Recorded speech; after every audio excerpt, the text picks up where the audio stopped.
Bom dia, meus irmãos, meus amigos aqui do nosso grupo, Grãozinhos no Caminho, do nosso canal do YouTube. Sejam todos bem-vindos mais uma vez, mais uma semana começando, né, gente? Mais uma segunda-feira, ao nosso pequeno estudo, a nossa leitura diária do Evangelho segundo o Espiritismo, do Livro dos Espíritos, nossos grãozinhos no caminho dessa segunda-feira.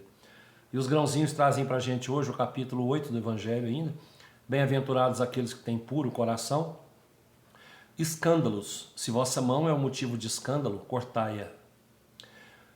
Ai do mundo por causa dos escândalos, porque é necessário que venham escândalos, mas ai do homem por quem o escândalo venha. Se alguém escandalizar um desses pequenos que creem em mim, seria melhor para ele que se lhe pendurasse ao pescoço uma dessas mós que um asno gira e que o lançassem no fundo do mar. Tende muito cuidado em não desprezar nenhum desses pequenos. Eu vos declaro que no céu seus anjos veem sem cessar a face de meu Pai que está nos céus, porque o Filho do Homem veio salvar o que estava perdido. Se vossa mão ou vosso pé vos é um motivo de escândalo, cortai-os e atirai-os longe de vós. É bem melhor para vós que entreis na vida, não tendo senão um pé ou uma só mão, do que terdes dois e serdes lançados no fogo eterno. E se vosso olho vos é motivo de escândalo, arrancai-o e lançai-o longe de vós. É melhor para vós que entreis na vida, não tendo senão um olho, que terdes os dois e serdes precipitados no fogo do inferno. São Mateus. No sentido vulgar, escândalo se diz de toda ação que choca com a moral ou a decência de um modo ostensivo. O escândalo não está na ação em si mesma, mas no reflexo que ela pode ter.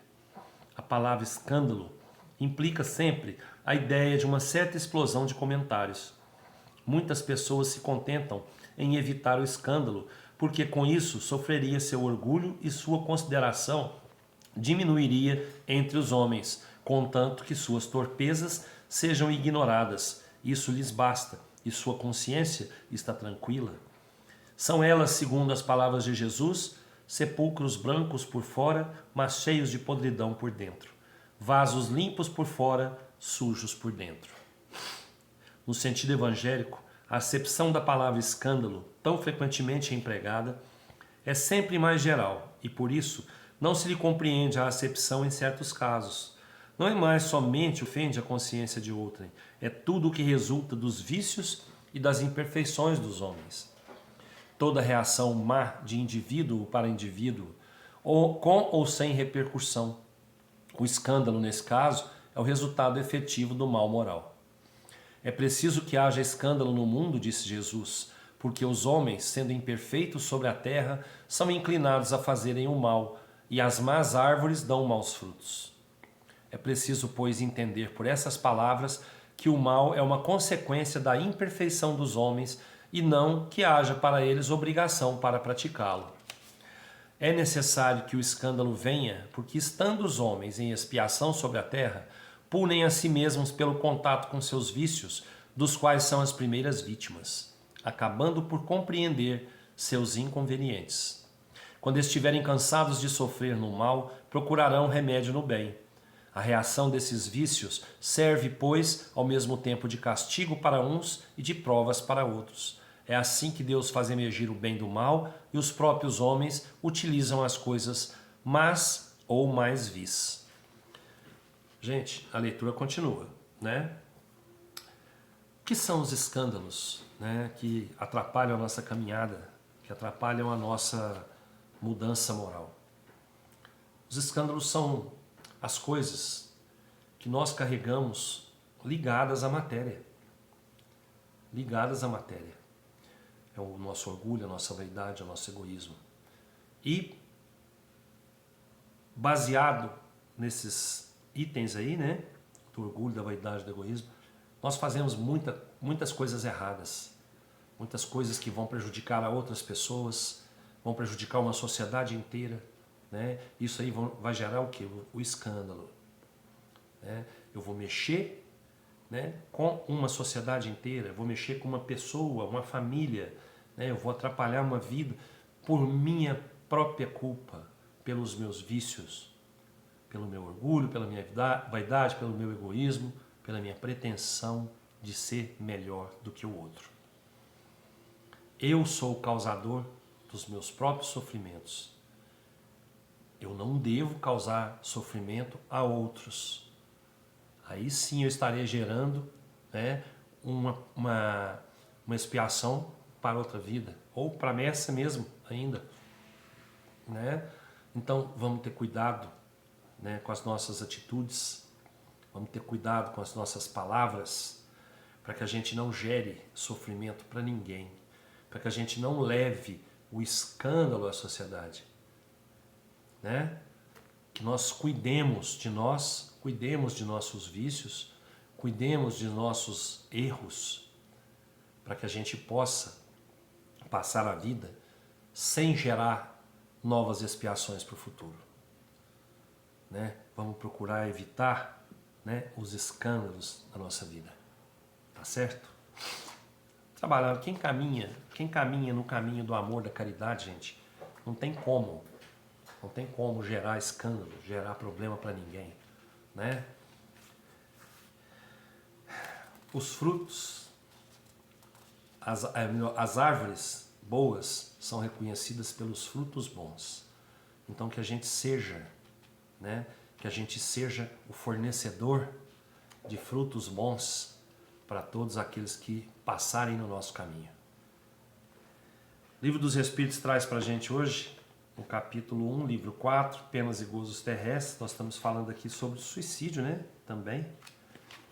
E a questão hoje é 957. Gente, ela é uma questão que eu não vou comentar. Eu vou ler para vocês porque ela é uma questão, ela mesma se responde aqui, tá? Se eu tiver que interpretar alguma coisa para vocês, eu vou fazer.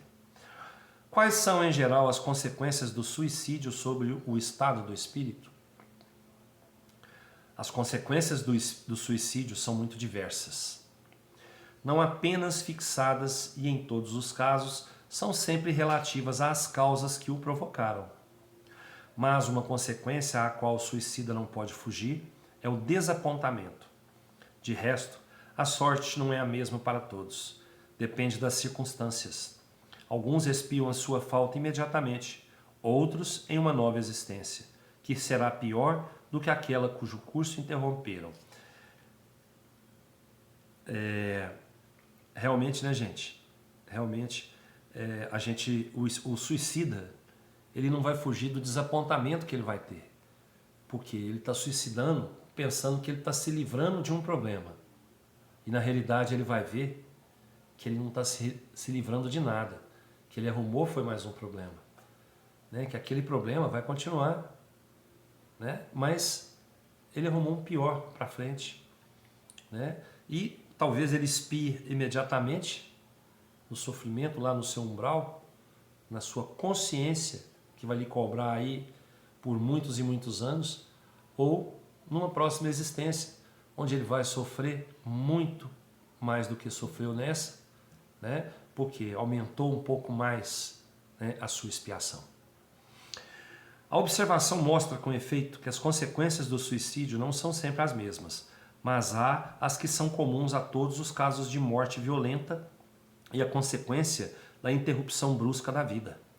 A primeira, a persistência mais prolongada e mais tenaz do laço que une o espírito e o corpo, por estar esse laço quase sempre na plenitude de sua força, no momento em que é quebrado. Enquanto que na morte natural, ele se enfraquece gradualmente e no mais das vezes se rompe antes que a vida esteja completamente extinta.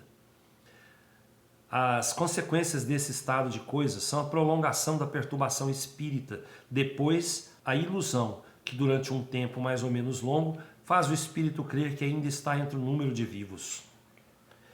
A afinidade que persiste entre o espírito e o corpo produz em alguns suicidas uma espécie de repercussão do estado do corpo sobre o espírito, que sente assim, malgrado ele, os efeitos da decomposição e experimenta uma sensação plena de angústias e de horror. E esse estado pode persistir tanto tempo quanto deveria durar a vida que interromperam. Olha para vocês verem, né? Que sofrimento deve ser para um espírito suicida.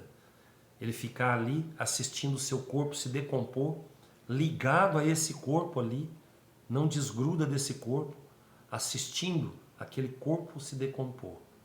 E isso, gente, vai persistir todos os dias, até que ele complete o tempo que ele deveria ter vivido a vida terrena daquela vez. É triste, né? É triste. Vamos lá. Esse efeito não é geral, mas em nenhum caso o suicida está isento das consequências de sua falta de coragem. E cedo ou tarde expia sua falta de uma ou de outra maneira. É assim que certos espíritos que foram infelizes sobre a terra disseram ser suicidas na precedente existência e estar voluntariamente submetido a novas provas para tentar suportá-las com mais resignação. Em alguns, é uma espécie de ligação à matéria da qual eles procuram em vão se desembaraçar para alçar aos mundos melhores, mas nos quais o acesso lhes é interditado. Na maioria, é o desgosto de ter feito uma coisa inútil, visto que dela não experimentaram senão a decepção. A religião, a moral, todas as filosofias condenam o suicídio como contrário à lei natural. Todas nos dizem, em princípio, que não se tem o direito de abreviar voluntariamente a vida. Mas por que não se tem esse direito? Por que não se é livre para pôr termo aos sofrimentos? Estava reservado ao Espiritismo demonstrar, pelo exemplo daqueles que sucumbiram, que isso não é só uma falta como infração a uma lei moral, consideração de pouca importância para certos indivíduos, mas um ato estúpido, visto que com ele nada se ganha. Isso não é a teoria que nos ensina, mas os fatos que ele coloca sob nossos olhos. Então, os espíritos suicidas que vieram nos contar, né, sobre o que viveram quando desencarnaram, é que trazem para a gente, né, as notícias e o porquê de nós não podermos interromper a nossa vida, a vida que nós pedimos para passar, e que por falta de força, por falta de fé, por falta de confiança, por falta de resignação, muitas vezes é interrompida com esse ato idiota, esse ato triste do suicídio. Desejo a todos aí uma ótima semana, com muita paz, muita luz, muito amor no coração, muita confiança no Pai, saúde para nós todos, muito trabalho. E a prosperidade venha através desse trabalho. Que Jesus nos abençoe. Até amanhã, se Deus quiser, e eu tenho certeza que Ele quer. Beijo no coração, pessoal. Fiquem com Deus.